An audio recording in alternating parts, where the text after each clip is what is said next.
Voting ಮಾಡಿದ್ದೀರಾ? ಮತದಾನ ಮಾಡೋದು ಪ್ರತಿಯೊಬ್ಬ ಪೌರರ ಕರ್ತವ್ಯ. ಪ್ರತಿಯೊಬ್ಬರು ಬಂದು ಮತದಾನ ಮಾಡ್ತಾರೆ. ನಾನು ಸಮೇತ ನನ್ನ ಕುಟುಂಬ ಸಮೇತ ಬೆಳಗ್ಗೆ ಬಂದು ಮತದಾನ ಮಾಡ್ತೀನಿ.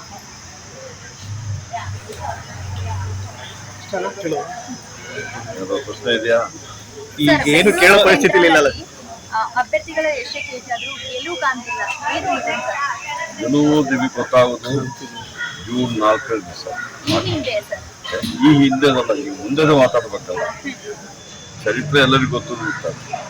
ಈ ಸತಿ ಬೆಂಗಳೂರು ಸೆಂಟ್ರಲ್ ಕಾಂಗ್ರೆಸ್ ಅಭ್ಯರ್ಥಿ ಮನ್ಸೂರ್ ಅಂತ ಯಾವುದೇ ಸಂಶಯ ಇಲ್ಲ, ಅವ್ರು ಗೆಲ್ತಾರೆ. ಸರ್, ಮತದಾನ ಪ್ರಕ್ರಿಯೆ ಹೇಗೆ ನಡೀತಾ ಇದೆ ಸರ್? ಈಗ ಚೆನ್ನಾಗಿ ನಡೀತಾ ಇದೆ. ನಿಮ್ಮ ಕ್ಷೇತ್ರದಲ್ಲಿ ಇರ್ಬೋದು, ಇಲ್ಲಿ ಇರ್ಬೋದು, ಎಲ್ಲ ಕಡೆನೂ ಚೆನ್ನಾಗಿ ಆಗ್ತಾ ಇದೆ. ಚೆನ್ನಾಗಿ ಆಗ್ತಾ ಇದೆ. ಜನ ಸ್ವಲ್ಪ ಓಪನಿದ್ದಾರೆ, ಮಾಡ್ತಾರೆ. ಪರ್ಸೆಂಟೇಜ್ ಕಡಿಮೆ ಆಗ್ತಾ ಇದೆ. ಪ್ರತಿ ಸರಿ ಕಡಿಮೆ ಆಗುತ್ತೆ. ಈ ಸರಿ ಬೆಂಗಳೂರು ನಗರದಲ್ಲಿ ಮನೆಗಳು ಶಿಫ್ಟ್ ಆಗ್ತಾ ಇರ್ತವೆ. ಮನೆಗಳು ಬಾಡಿಗೆ ಹೋಗ್ತಾರೆ, ಬೇರೆ ಬೇರೆ ಕಡೆ ಹೋಗ್ತಾರೆ. ಉದ್ಯೋಗದಿಂದ ಇನ್ನೊಂದು ಕಡೆ ಹೋಗ್ತಾರೆ. ಅದೊಂದು ಕೆಲವೊಂದು ತೊಂದರೆ ಆಗ್ತಾರೆ. ಅದು ಬಿಟ್ಟು ಸ್ವಲ್ಪ ಜನ ಎಲ್ಲ ರಜೆ ಹೋಗ್ಬಿಡ್ತಾರೆ.